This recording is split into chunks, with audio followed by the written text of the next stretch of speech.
بسم اللہ الرحمن الرحیم. السلام علیکم. سب سے پہلے ہم ہمیشہ کی طرح ریویژن کریں گے، پھر اس کے بعد اس ویڈیو میں ہم اسم کی اعرابی حالت کے بارے میں پڑھیں گے انشاءاللہ کہ اعرابی حالت کیا ہوتی ہے.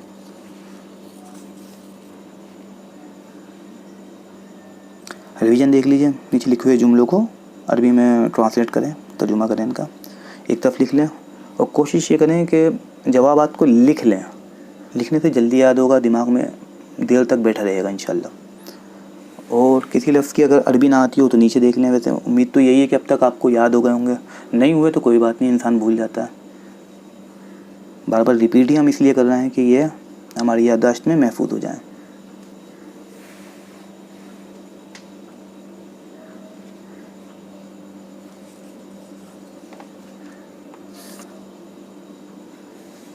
جوابات کو میچ کر لیں اپنے. کیا یہ ایک گھر ہے؟ احاذا بیتن، ہاں یہ ایک گھر ہے. نعم ھذا بیتن، یہ کیا ہے؟ ما ھذا، یہ قمیص ہے. ھذا قمیص، یہ کون ہے؟ من ھذا، یہ ایک ڈاکٹر ہے. ھذا طبیب، کیا یہ ایک پلنگ ہے؟ اھذا سریر، نہیں یہ ایک کرسی ہے. لا ھذا کرسی، یہ کون ہے؟ من ھذا، یہ ایک لڑکا ہے. ھذا ولد. تو ہم نے انسانوں کے لیے من کا استعمال کیا اور چیزوں کے لیے ما کا. ما کا مطلب ہے کیا اور من کا مطلب ہے کون. ڈکلائنیشن آف ناؤنس ان عربک، اسم کی حالت یا اسم کی اعرابی حالت. عربی کے 80 سے 85% اسم ایسے ہیں جو مختلف حالات میں مختلف شکل اختیار کر لیتے ہیں، یعنی کہ جملے میں استعمال کے حساب سے ان کی شکل بدل جاتی ہے. ایسے ہم نیچے دی ہوئی مثالوں سے سمجھتے ہیں. پہلی مثال میں ہم اسم محمدن پر غور کریں گے. محمدن، دیکھیں ہم کہتے ہیں محمدن رسول اللہ، تو یہاں پہ ہم نے کیا کہا؟ محمدن. ہم کہتے ہیں اشہد ان محمدن عبدہ ورسولہ، یہاں پہ ہم نے کیا کہا؟ محمدن. پھر ہم یہ بھی کہتے ہیں اللہم صلی علی محمدن، یہاں پہ ہم نے کیا کہا؟ محمدن. اسی طرح مثال نمبر 2 میں ہم اسم اللہ پر غور کریں گے. دیکھیں اللہ غفور رحیم، ہم کہتے ہیں، تو یہاں ہم نے کیا کہا؟ اللہ، ہے نا. پھر ہم کہتے ہیں ان اللہ غفور رحیم، یہاں ہم نے کیا کہا؟ اللہ. پھر ہم یہ بھی کہتے ہیں بسم اللہ الرحمن الرحیم، یہاں پہ ہم نے کیا کہا؟ اللہ ہی، ہے نا. اگر ہم اوپر دی ہوئی مثالوں پر غور کریں تو ہم دیکھتے ہیں کہ دونوں اسم محمدن اور اللہ ان کی حالت بدل رہی ہے. کبھی ہم محمدن کہتے ہیں، کبھی ہم محمدن کہتے ہیں، اور کبھی ہم محمدن کہتے ہیں. اسی طرح کبھی ہم اللہ کہتے ہیں، کبھی ہم اللہ کہتے ہیں، اور کبھی ہم اللہ ہی کہتے ہیں. اسم کی حالت بدلنے کی مختلف وجوہات ہوتی ہیں. ان وجوہات کا مطالعہ ہم انشاءاللہ آنے والی ویڈیوز میں کریں گے.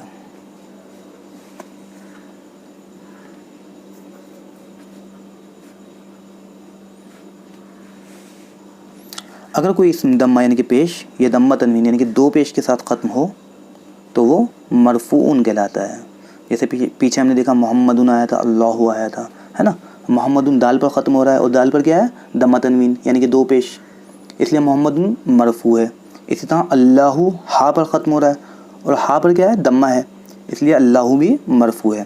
یہ اسم کی اعرابی حالت ہوتی ہیں اور ان کا جاننا انشاءاللہ آپ دیکھیں گے کتنا ضروری ہوتا ہے. جب آپ آگے لیسنس دیکھیں گے نا تو آپ کو پتہ چلے گا کتنا ضروری ہے ان کا جاننا. اچھا ایک بات نوٹ کر لیں کہ تمام اسم اپنی عام حالت لینے کے نیچرل فارم میں مرفوع ہوتے ہیں. کہیں محمد لکھا ہے تو وہ مرفوع ہوگا، اگر مرفوع نہیں ہے تو اس کے مرفوع نہ ہونے کی کوئی نہ کوئی وجہ ضرور ہوگی.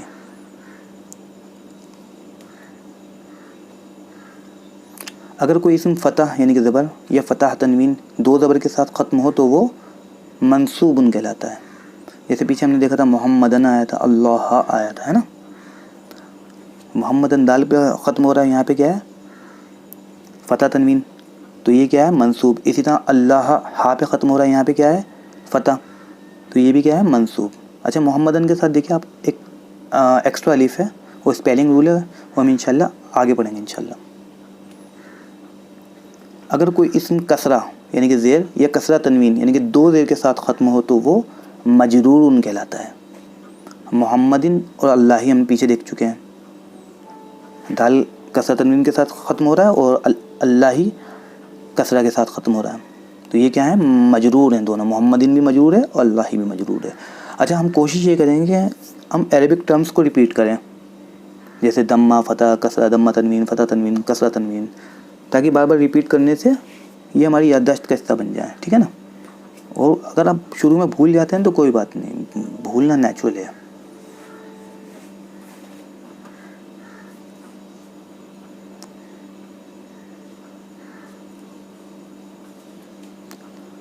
ہم پڑھ چکے ہیں کہ عربی کے 80 سے 85% اسم مختلف حالات میں مختلف شکل اختیار کر لیتے ہیں. اچھا حالات کے حساب سے اسم میں جو تبدیلی آتی ہے وہ صرف اس کے آخری حصے میں آتی ہے، یعنی کہ آخری حرف پر آتی ہے. ٹھیک ہے؟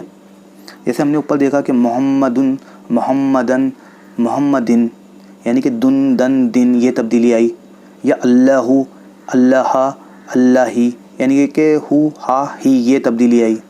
یعنی کہ دن دن دن سے پہلے کوئی چینج نہیں آیا. اسی طرح اللہ میں ہو ہا ہی سے پہلے کوئی چینج نہیں آیا. آپ بالکل آخری حصے میں ہوتی ہے بس تبدیلی. اسم کے آخری حصے کی حالت یعنی اینڈنگ سے جملے میں اس کی حیثیت، یعنی کہ یہ اسم مرفوع ہے، منصوب ہے یا مجرور ہے، ایک تو یہ پتہ چلتا ہے، اور دوسرا یہ پتہ چلتا ہے کہ یہ کیا کردار نبھا رہا ہے جملے کے اندر. یہ کیا بن کے آ رہا ہے؟ مبتدا بن کے آ رہا ہے یا مضاف الیہ بن کے آ رہا ہے یا اسم انہ بن کے آ رہا ہے یا اسم مجرور بن کے آ رہا ہے. یہ انشاءاللہ یہ سب بھی ہم آگے اسٹڈی کریں گے. ایسے تو آپ نے دیکھ ہی لیا اوپر کہ ہمیں مرفوع کب ہوتا ہے، منصوب کب ہوتا ہے، مجرور کب ہوتا ہے.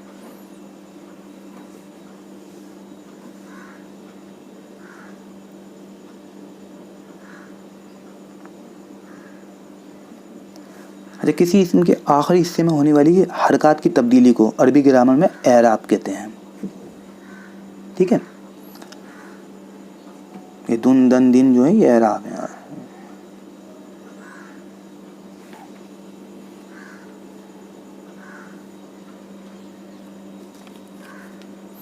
کسی اسم کی حالت سے مراد اس کی اعرابی حالت ہی ہوتی ہے.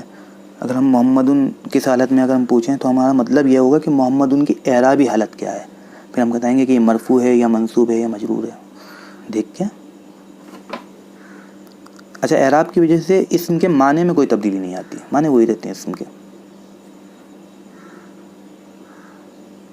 ہر اسم جملے میں استعمال ہوتے وقت مرفوع، منصوب یا مجرور ہوتا ہے.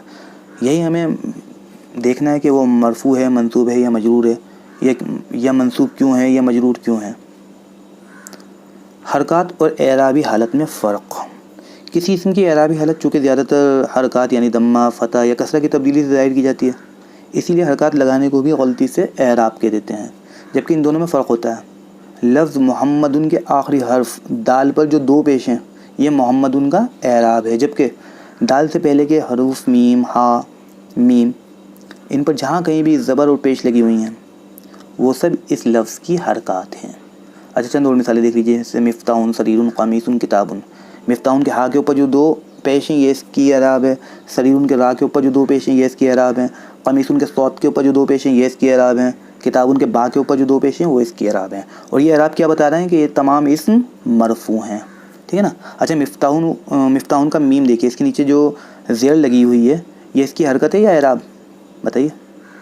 جی ہاں یہ حرکت ہے، اعراب نہیں ہے. اعراب کہاں ہے؟ جو ہا کے اوپر دو پیش لگے.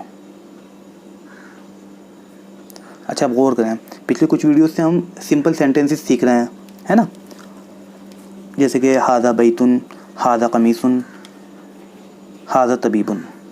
اس ویڈیو میں ہم نے سیکھا کہ جملے میں استعمال ہوتے وقت ہر اسم یا تو مرفوع ہوتا ہے یا منصوب ہوتا ہے یا مجرور. اور ہمیں اب یہ بھی معلوم ہے کہ مرفوع کی کیا نشانی ہے، منصوب کی کیا نشانی ہے یا مجرور کی کیا نشانی ہے. اب ہم اپنی اس نالج کو ان سمپل سینٹنسز جو ہم نے سیکھے تھے پیچھے ان پہ اپلائی کرتے ہیں. دیکھیے جیسے بیتن کو دیکھیے، ھذا کو چھوڑ دیجیے، ابھی بیتن کو دیکھیے. بتائیے بیتن جو ہے مرفوع ہے، منصوب ہے یا مجرور ہے؟ بتائیے. اعرابی حالت کس سے پتہ چلتی ہے؟ آخری حرف سے. آخری حرف کیا ہے؟ تا. بیتن میں تا کے اوپر کیا ہے؟ دمہ تنوین، تو اس کا مطلب یہ مرفوع ہے. اسی طرح قمیصن کو دیکھیے، اس کا آخری حرف ہے صاد، اس کے اوپر کیا ہے؟ دمہ تنوین دو پیش، تو یہ بتلا رہی ہے کہ یہ مرفوع ہے. قمیصن بھی مرفوع ہے.